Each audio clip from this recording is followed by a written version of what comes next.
Sai Ram. Yes. Sai Ram. I hope everyone online can hear me.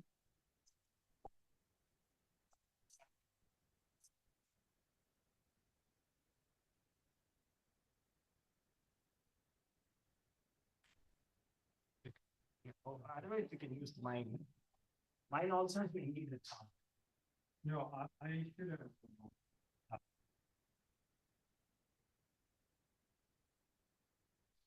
What?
Sai Ram. Let's start the study circle with 3 ohms. Om.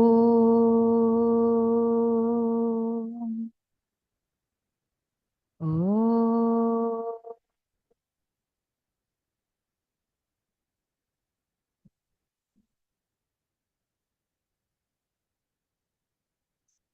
Dear Swami, we are so grateful to be able to meet here together in your presence today. While we are here together studying your word in your Bhagavata Vahini, we ask that you open our ears and hearts to whatever it is you want us to learn. Please speak through each one of us and help us progress in our spiritual journey. Jai Sai Ram. Sai Ram, everyone. Just a reminder to mute your cell phones and let's start our discussion for today. I hope everyone online can hear me. All right.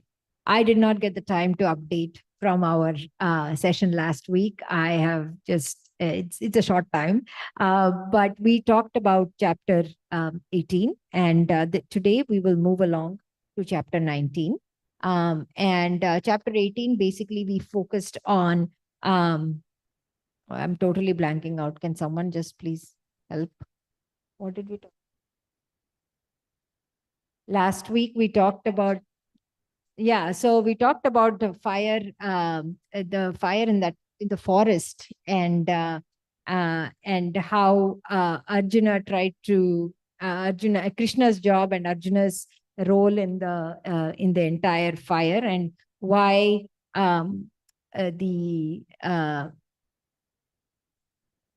creation and destruction. Sorry. Yeah, that's what we talked about last week. I'm so sorry. I've really not listened to it. So I am kind of a little off of what we did last session. So with that, we will move along the Bhagavata Vahini to the next chapter, and we will then have a little discussion following that.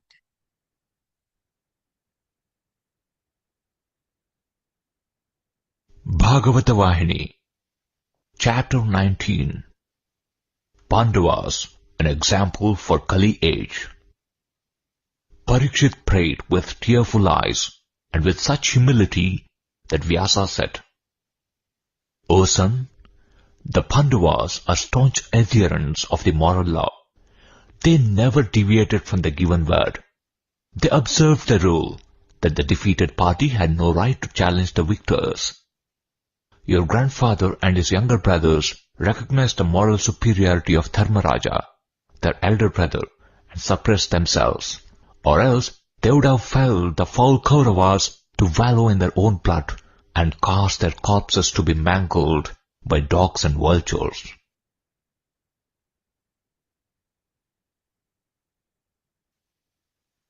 In spite of this, however, your granduncle Bhima was training to fall upon those vicious men like a lion chained to a tree.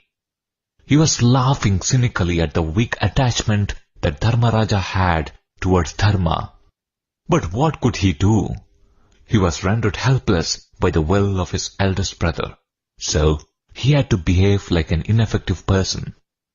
When Vyasa said thus, Parikshit asked the reason why the grandfathers were so enslaved. Vyasa smiled and replied, Son, I shall tell you that also. Your granduncle Dharmaraja celebrated an unprecedented grandeur, the Rajasuya Yajna, in the assembly hall that Maya built for him. The Kauravas were invited for the Yajna, and as I said, they were struck with amazement at the magnificence and the wonder. They were also filled with envy and a spirit of vengeance, as if they were insulted by the affluence and the power of the Pandavas.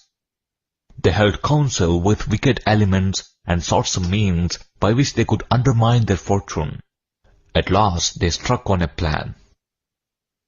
That was the gambling contest through the royal game of dice. They behaved as if they were filled with filial love, and as if they were motivated by the utmost affection. Their words were poisoned drops of honey, stabs steeped in butter.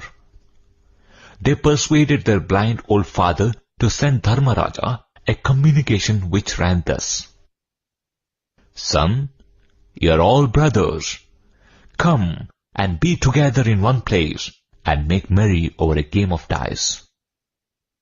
On receipt of this invitation, your granduncle, who had no inkling of the wiles that the Kauravas are capable of, who had a guideless mind himself, accepted it and played the games they proposed, unaware of the stratagems they had planned.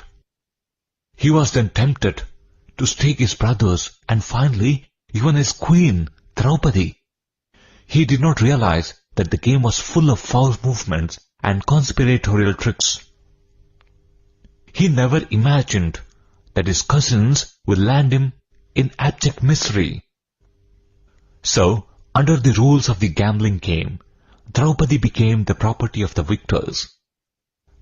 They too, in order to wreak vengeance and cool their overwhelming passion of hatred, designed to disorder the queen of the Pandavas in full sight of the entire assembly of courtiers. O son Parikshit, foul brains can hatch only foul plans. At these words, Parikshit began shedding tears. He asked Vyasa in a voice interrupted by signs, Master, how did that blind Dhritarashtra, himself an emperor, suffer this degrading behavior towards another woman and a queen to happen? Of course, he had no eyes to see, but he had certainly ears to hear. Had he plugged his ears so that her wailings could not reach his understanding? Or had they too become blind? The Shastras teach that no woman can be injured or insulted. She has to be given help and succor, and these rulers who sought to be exemplars to their subjects in morality and justice have the audacity to break the Shastras with impunity? How can such vicious persons be emperors? Are they not the meanest of the mortals? Only the worst sinners will contrive to insult and dishonor another's wife, a helpless woman. I feel that this land has been torn into bits only because such abominable persons were raised to power. At last, these disasters brought about total destruction. But God is not blind, is He not? Parikshit continued his wailings of protest. Even ogres and barbarians respect their womenfolk. Among them, if one woman is thus insulted, they avenge it as if the entire tribe is ill-treated.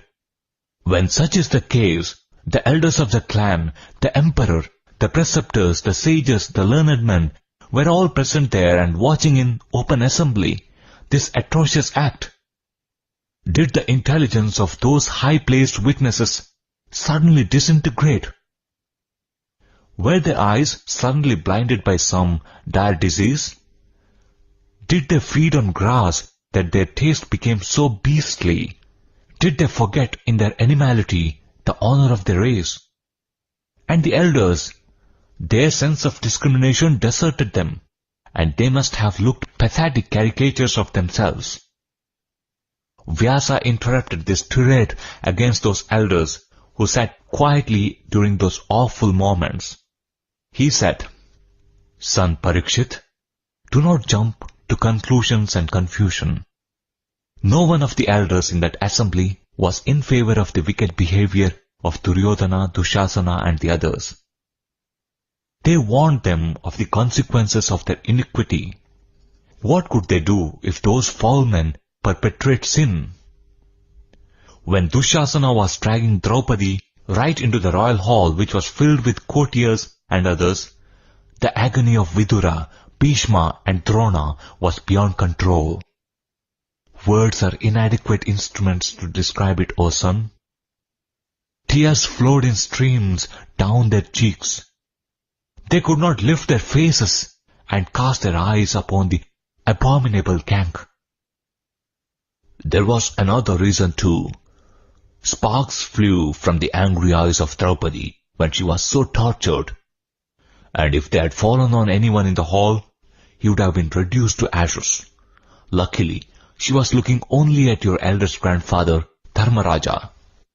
His fortitude and equanimity were imprinted on her mind. So the assembled men were saved from destruction, or else Duryodhana, Dushasana and the rest of that foul brood would not have survived at all." The face of Dharmaraja, so full of equanimity, had such transforming effect. Your grandfathers, Bhima, Arjuna, Nakula and Sahadeva were watching that face, while their hearts were being torn by Draupadi's struggles. As they watched, their tempers cooled. Dharmaraja's unruffled face saved everyone from cataclysm that day, or else all would have been consumed in the fire of Draupadi's anger, making the battle of Kurukshetra superfluous. O son Parikshit, nothing can happen unless God wills it so, isn't it? How can anyone override the will of Lord Krishna?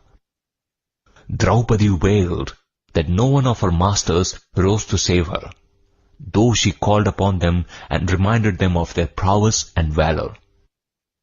Just then, the thought of Krishna, the Savior, flashed like lightning and filled her drooping heart with courage.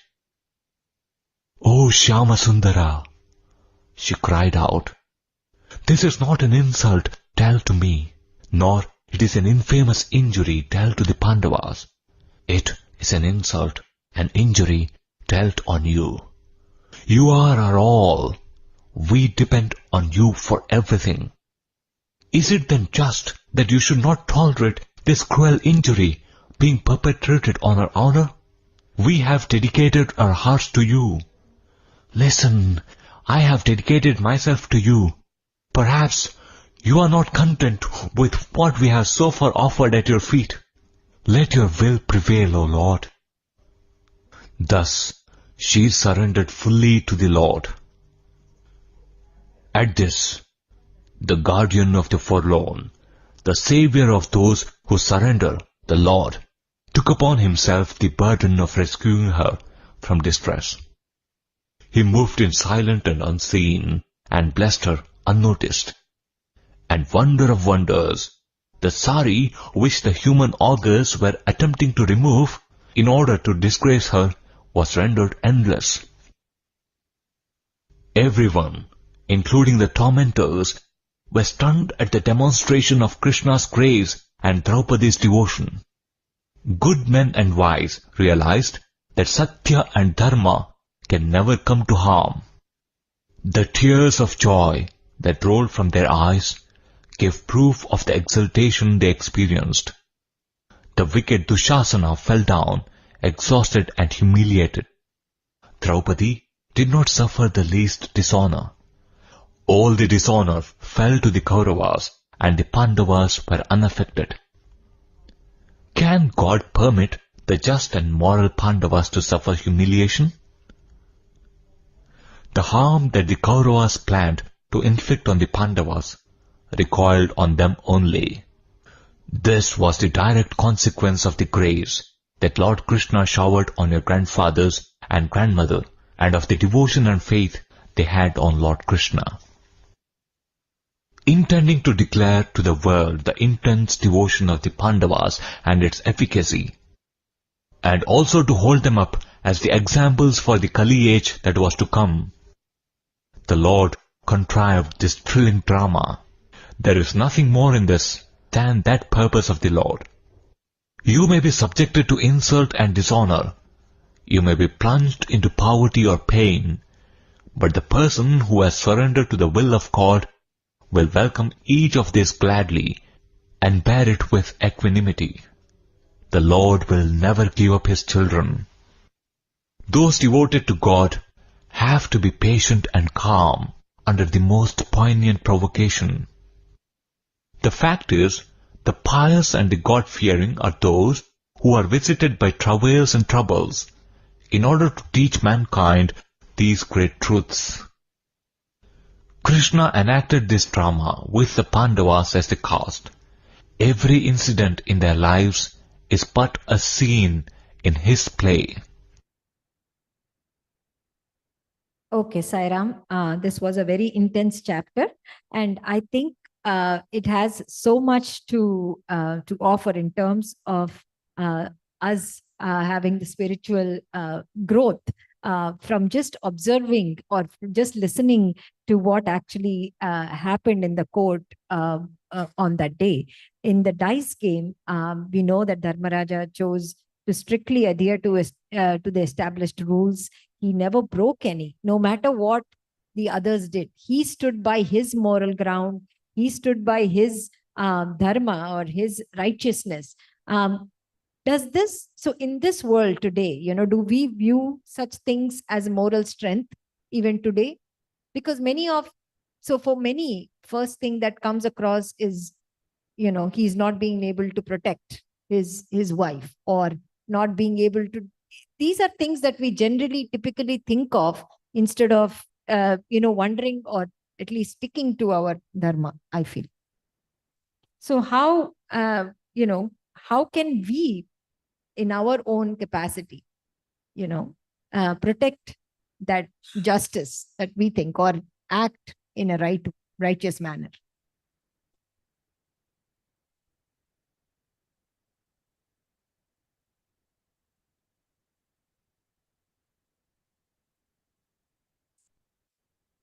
Sairam, see, often it's not that black and white. Both, because the mind, the heart will keep saying that. I mean, we have talked about it. We have discussed this in the past. The heart will say this is right, and then it will keep quiet. The mind will try to justify. We listened to Arvind Balsubramania's talk also, where He says, he promises he will finish this couple of chapters and then all this. And so the mind comes and then tries to say why you don't have to stick to it. And often what we say, I mean, it will give all the justifications as to why you don't have to listen to your heart. In this case, I'm sure Dharmaraja would have definitely felt that. If I were in his position, or anybody in this position would have felt that pressure, because his wife is there.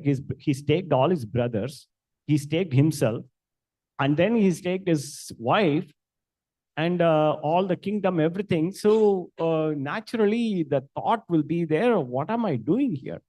How can this be? And then to revolt against it, or to say something opposite or negative, that will be the pressure.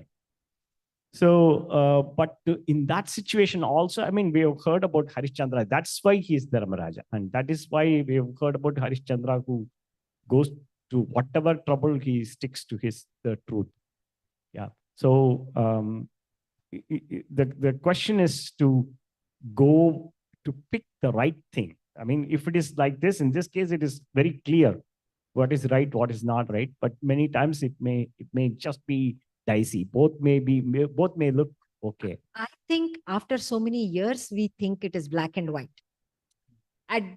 On that day, in that scenario, I'm not sure if it was so black and white. The only reason why I say that is because all their respected elders were quiet. They did not act on anything. So unless you really are, I guess, wise enough to know the dharma, you would not be able to stick to it in the way that we should, I think. So I'm just reminded of an incident my cousin narrated to me one time. And this is our Swami. And so, he, you might have heard of the name Kamala Sarati. Was a very old devotee. She was from Delhi.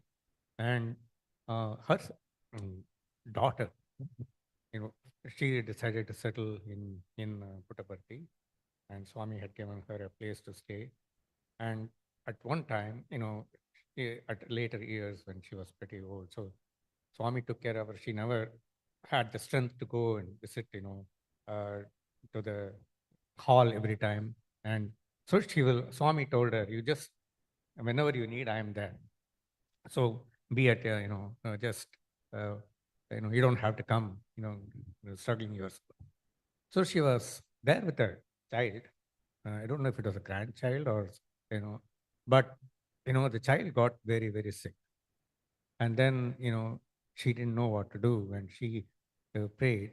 And before all that, Swami had said, she had asked, Swami, I want to reach your feet, and in this life, that's what she said. And so he said, oh, are you sure what you're asking? And she said, yes. Then in that life will be a lot of struggles. If you are going to do this, you'll have to face a lot of struggles.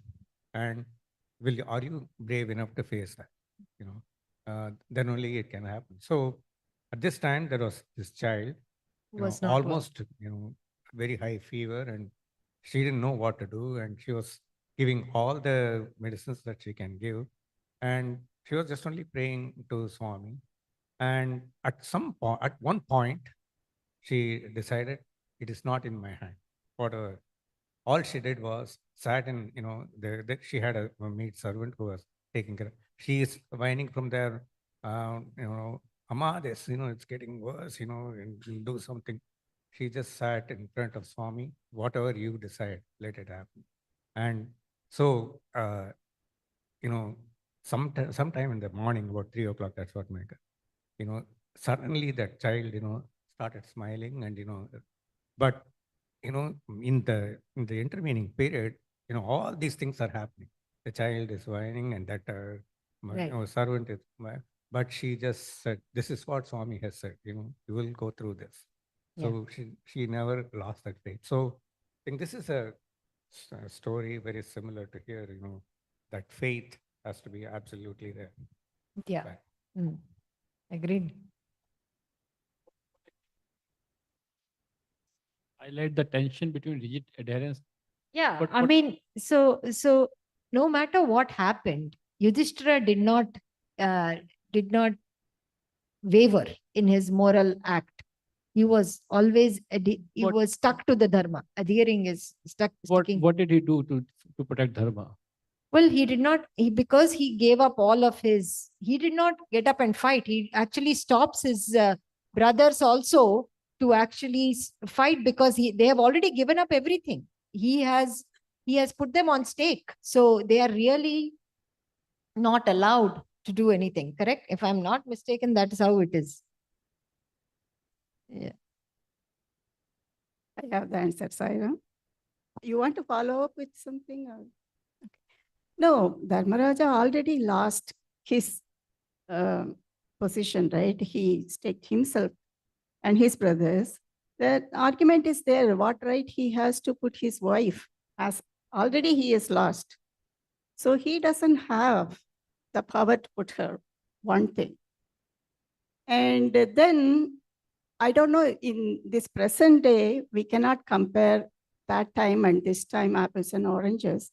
But suppose there is something happening to a woman similarly here in the Kali Yuga.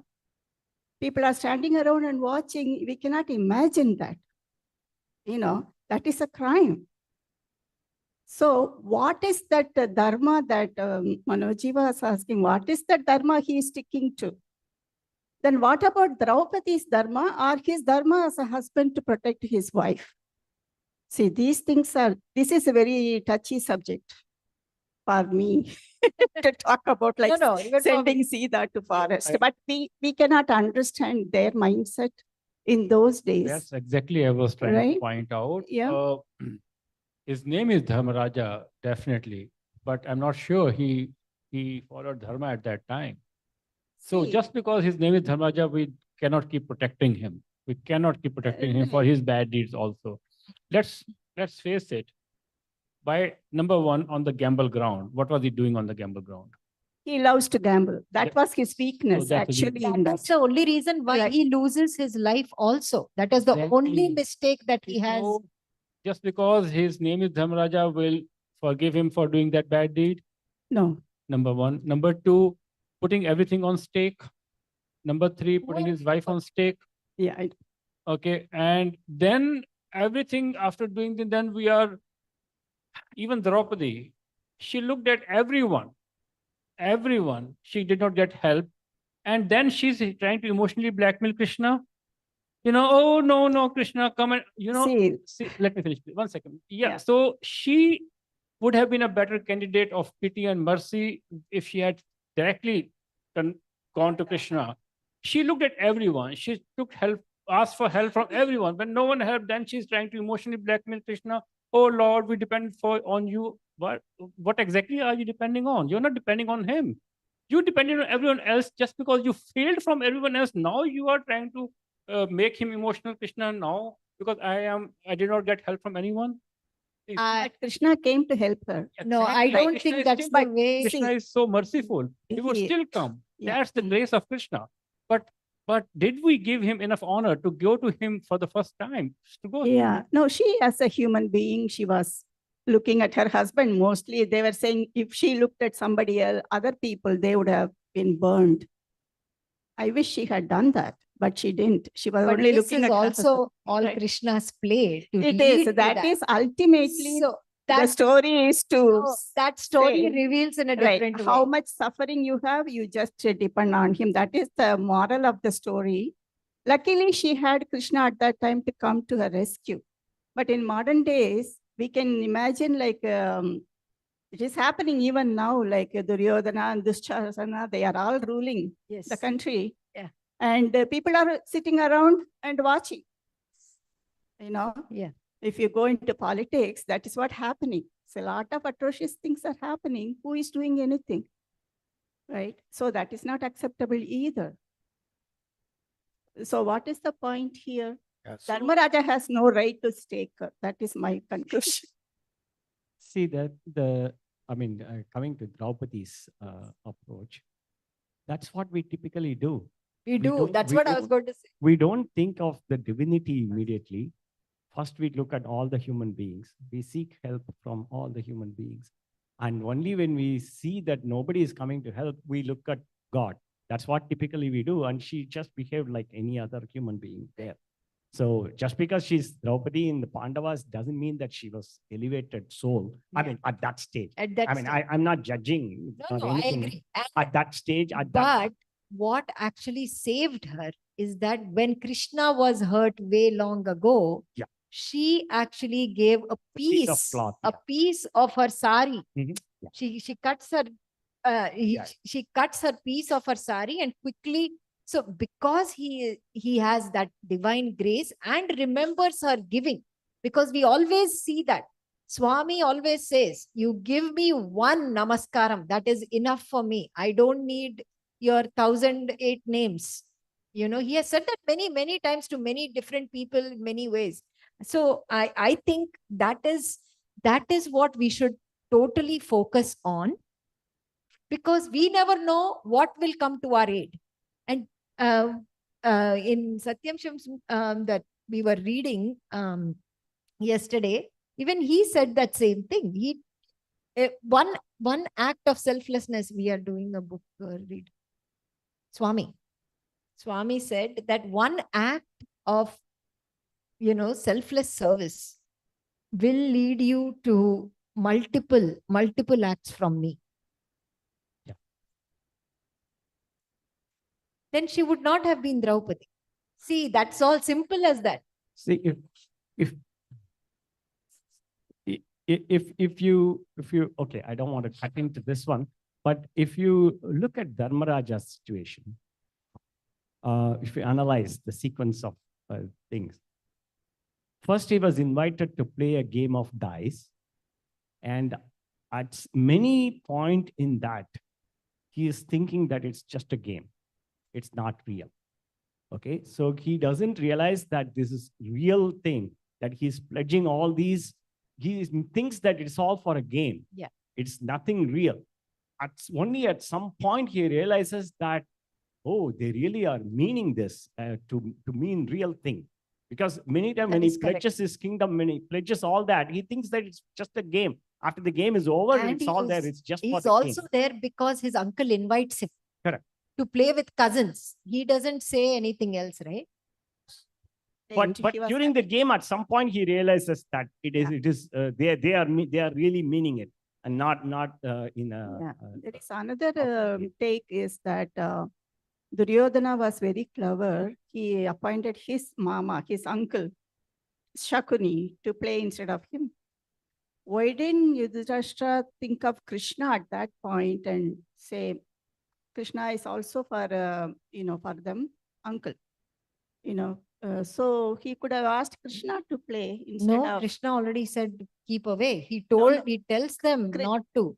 No, Krishna didn't even come into the picture until that Vastraparanam, right? Draupadi called, then only he didn't tell them. They didn't discuss this before, right? No, but I thought there was a conversation not for this, but he did.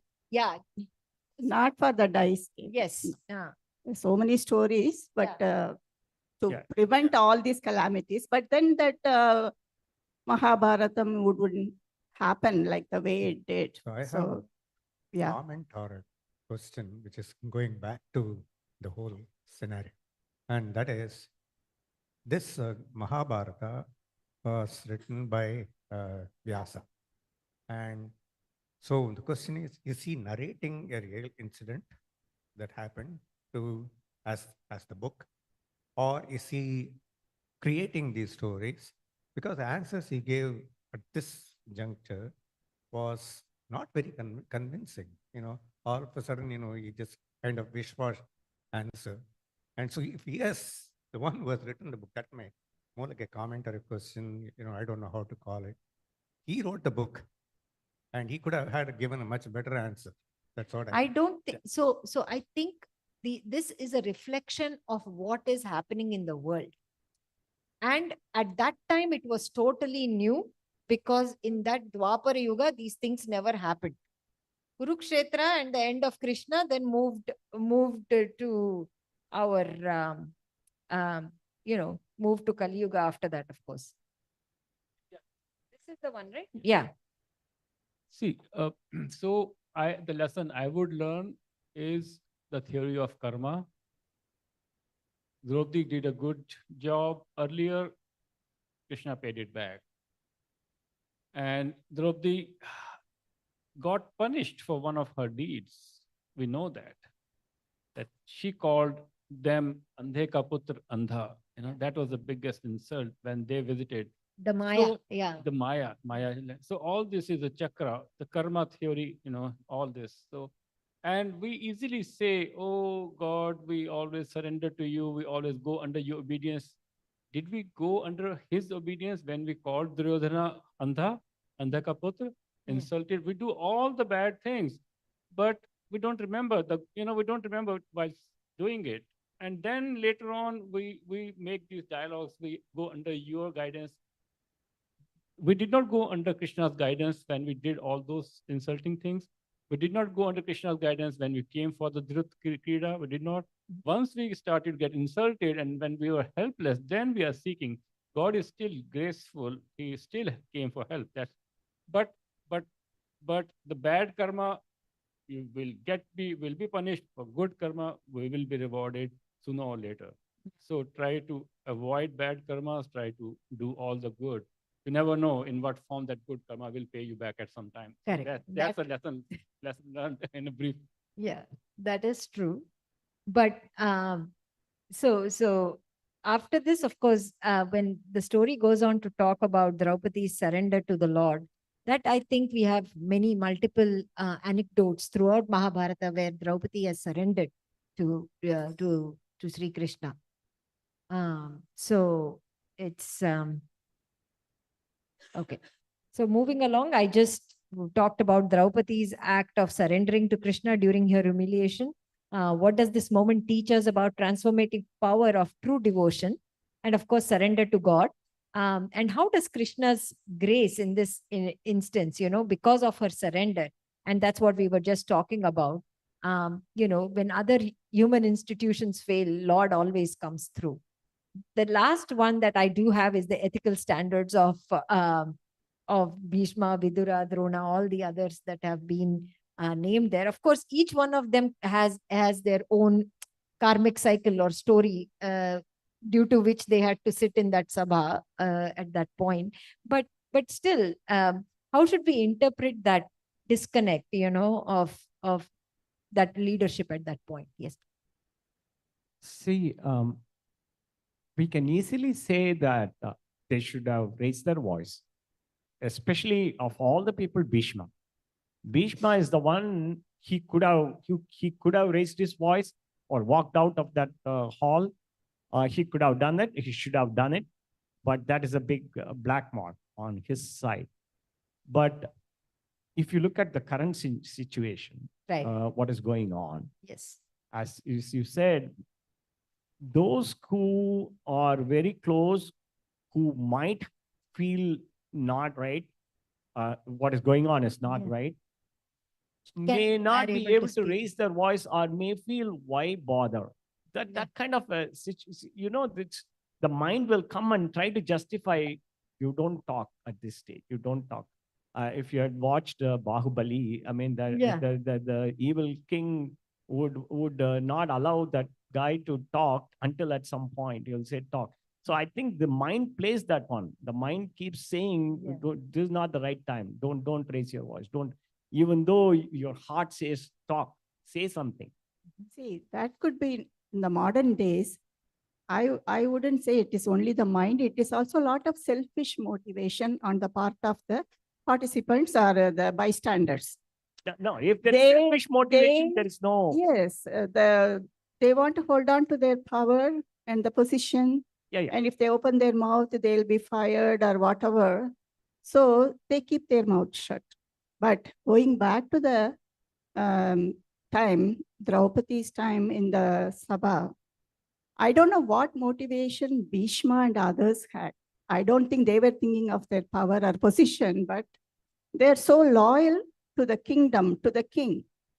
And Bhishma, he didn't open his mouth even before. He saw all the atrocities that were happening against the Pandavas from their childhood. Did he say anything at any time?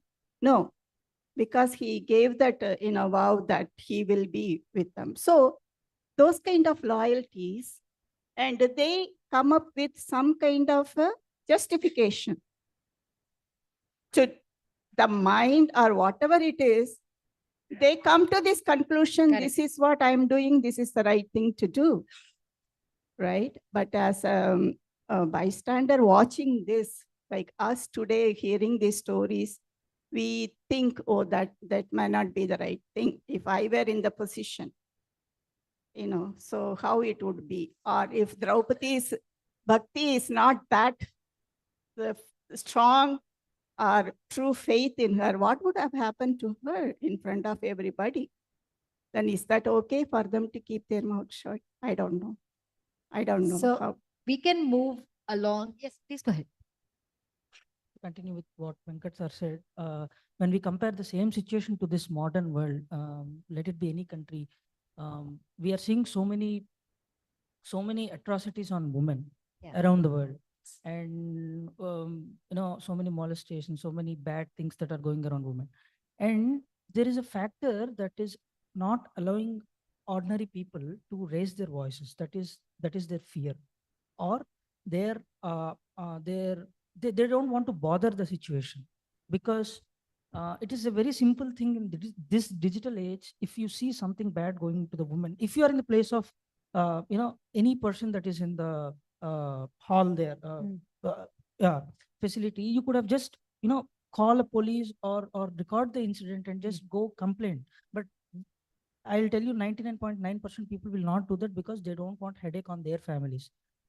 That the fear or unwanted botherness is what stops them, and they are very much aligning towards adharma. This is what adharma, not answering or not questioning, is also adharma at that point. Yes. So this is not only Draupadi's incident, or which is connected to real world. Any incident. If you see a pickpocketer, robbing someone's purse, and you witness that, you have to. If you have the power, or if you have the strength or willingness to complain that, because you know that it is not right, then you succeed in protecting dharma. That's what. So yeah, that's it. Needs a very strong willpower, which we are, I mean, at least feel myself struggling with also. Not to be a party to it. I mean, they could have been just moved out of the court also, but so that you don't become a party to the bad incident also. That's still a weaker point. Bigger thing is to raise the voice and stop it. But Bhishma had the pledge to serve the throne, but this was not a service either. Staying quiet was not a service also. So I was listening to something regarding this. So this whole incident with Draupadi took 46 minutes. Okay, there is a very big connection to that number, because Bhishmacharya was on the bed of arrows for 46 whole days. Okay, for each of these minutes, he asked Krishna to punish him with one arrow each. So he stays on the middle of the ground, on the battlefield, where the bodies are all lying everywhere. It is not really smelling well. It is really stink. But he said he will finish his hell on earth. And that's how he actually led 46 days and ended it with Vishnu Sahasranama, where the Krishna actually says, yes, now you can merge with me. But so a lot of stories behind it. Yes. Because it was a Dakshinayan and he wanted to go in Correct. Uttarayan Yes. also. That Yes. thing is also there. Yep. So bhai is like fear, any kind of fear. Bhai, pralobhan, greed, and lihaz, partiality. These are the three major factors anyone anyone, which are the hindrances. I saw I was a kid. I saw a man pickpocketing another man's from the pocket. I saw it myself happening. He was putting the hand in the pocket. I was seeing it. He looked at me and showed his knife, you know. It was in the bus. I was a kid. I kept silent. Obviously, I got scared. Yeah. So, and this, I was just a kid. But now, even now, if someone will show it, I will not raise the voice because we are. So till the time we keep giving importance to this body and the greeds, the hidden greeds, you know, and the lust Mhm. and partiality. Partiality happens when we feel that we're going to get something from that side. That's not say a voice something against Venkatji, because Venkatji, you know, even if or anyone, I mean, Yeah. so because I'm going to get a lot of other favors from him. Right. So though that is the praloban, the hidden greed, till the time we have that, you know, thing in the back of our mind. So they could have raised the voice, they could have left the court. I mean, and now we can, it's very easy for us to say now retrospectively, but you know. Yeah, exactly. See, I think it's a question of how strong your heart is speaking, or how strongly you're willing to listen to your heart. Because the heart will keep saying. I'm sure Bhishma's heart would have said, you have to say something or walk out. And his mind would have said, hey, you have given a word that you will be you will be helping the kingdom. So how can you speak, or how can you walk out? If you walk out, you will be not, you will be against your word that you've given.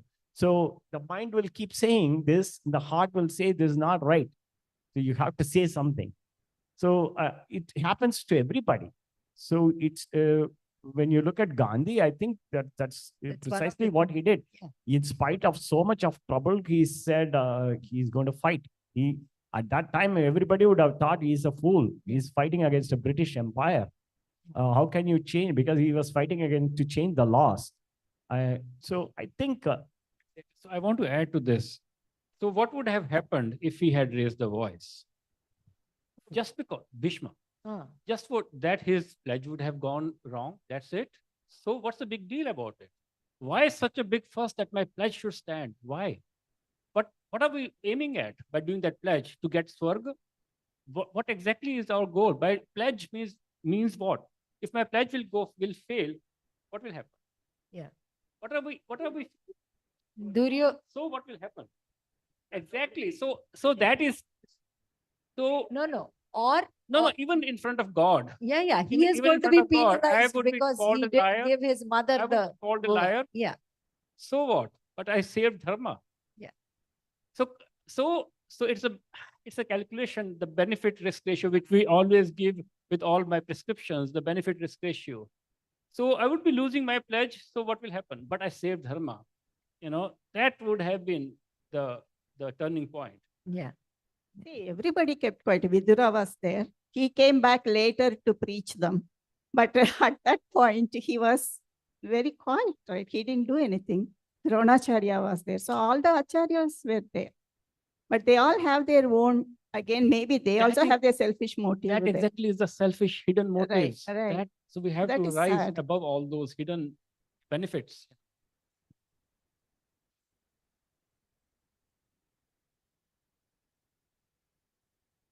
They all had to follow the duty. Their dharma was to follow the king or Duryodhana. They had to support that. They were bound by dharma, not selfishness from all that the Dharma about. See, Yeah, that. okay, when you there's talk about duties, our duty, we all are, like if you're a soldier, you know what you're supposed to do, right? So they all were I forget the position of Bhishma and all, but they all are bound to be loyal to Duryodhana. But that outweighs the dharma for the woman who is getting insulted in front of all the men. How can it be? No, that part was not right. Then where is the dharma then? That is the point we are talking about. They would say something to Duryodhana. You can't stand up and see. It's just like, let's say somebody, the president is giving the speech, right? Whether it's our country or any country. and you find that something is not right, the protocol says you can't simply suddenly stand up in the middle and kind of start correcting.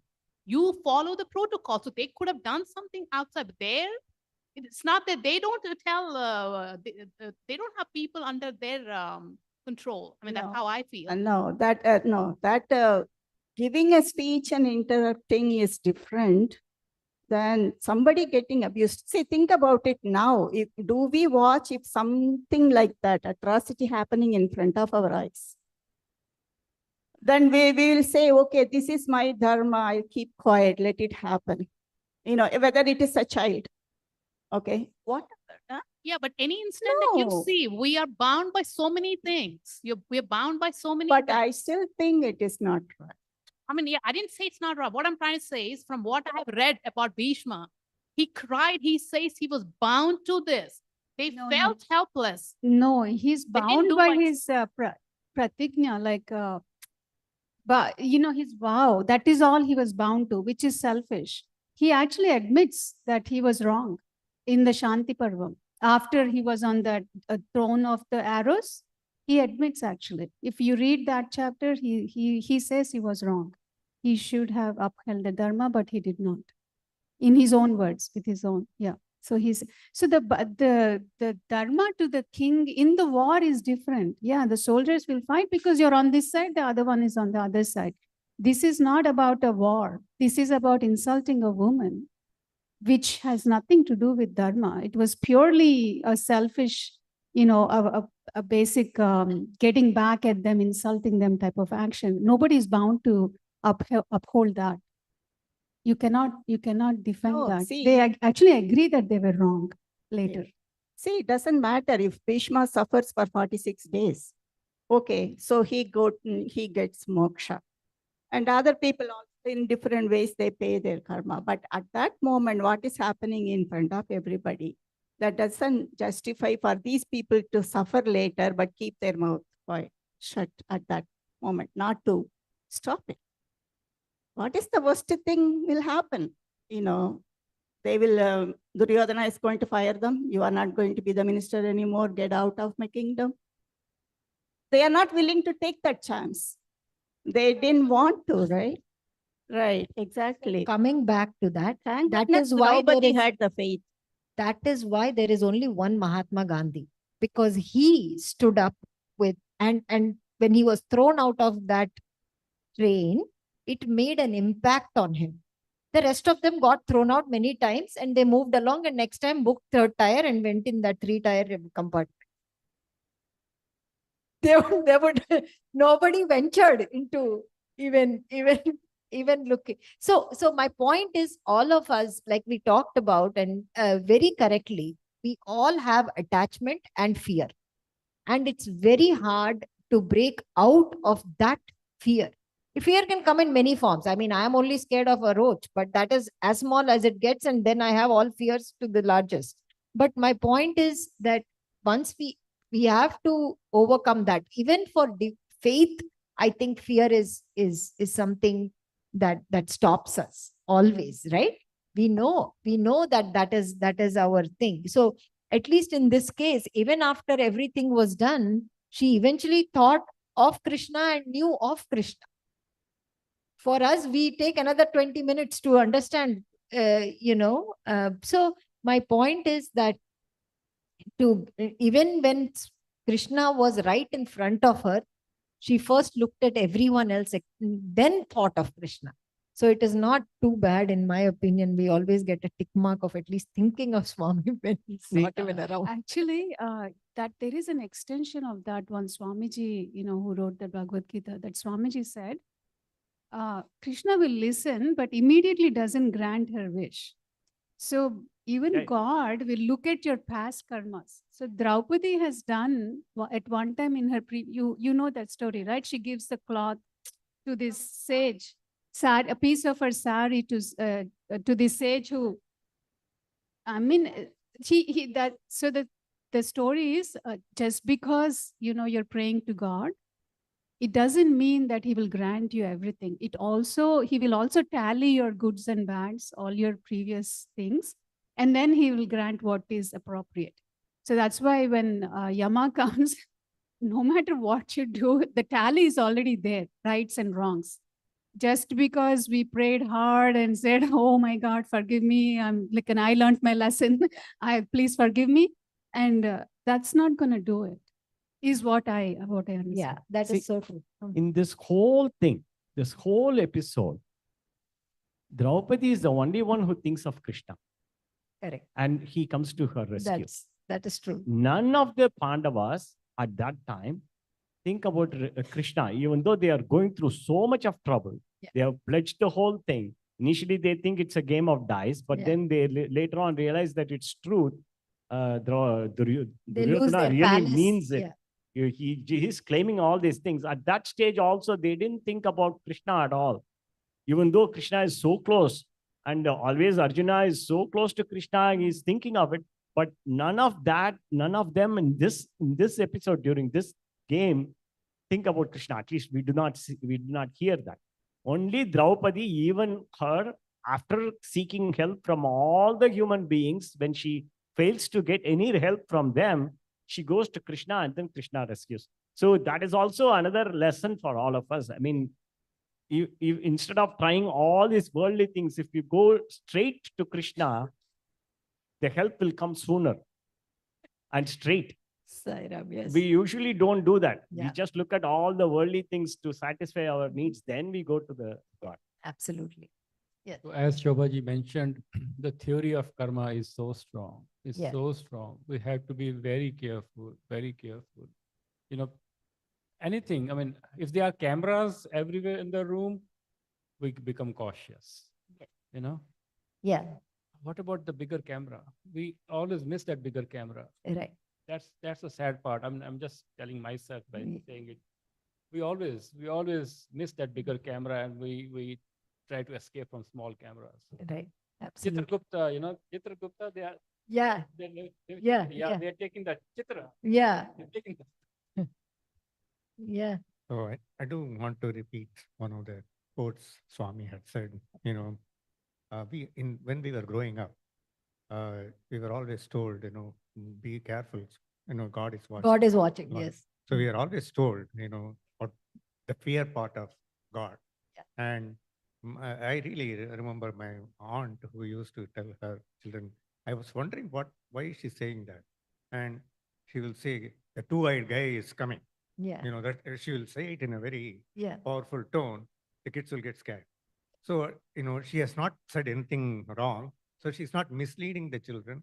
At the same time, she's installing a discipline through that. So, but the quote says, Swami is continuously watching every move that you do, not with the intention of knowing, what are all the bad things you have done, where he can punish, but is there a single act of selfless Correct. activity that you have done? Right. And like we talked about it before, he's just looking for that single activity, for which he can now use that to reward you. So, so I think sometimes we Absolutely. are being, I think the fear part is quite unnecessary because the karma theory takes care of. So it is only the selfless part. There's a grantha called Garud Puran. Yes. As Oh, it is the most scariest book I have ever read. Yeah. do not miss an opportunity to listen to it repeatedly. That will show that it even says just before death, the Chitragupta thought, will bring out the whole reel in front of you so that they will make you agree. You did this, you Yeah. did this, you Yeah. did this. You will say yes, because they will show it in front of you. Right. That's a fear theory. I mean, they want to put the fear in. Absolutely. So that's the whole idea. Absolutely. In our custom, they have this Garuda Puran. They read when somebody dies. Within the 13 days, they read it, and then people listen to it. Yeah, it's a scary thing. It's a lot of punishments and all, how the soul are on the way suffering so much. Again, I think that focuses a lot on fear. So fear is something that we have all done from time and again. Even that's what I think that my childhood has taught. Because if something happens, first thing you will lose your eyes, kallu potai, this, something will happen because you did. So my point is that we focus more on the fear part of God. I think that's a great way to install discipline, maybe, but it doesn't instill God at all.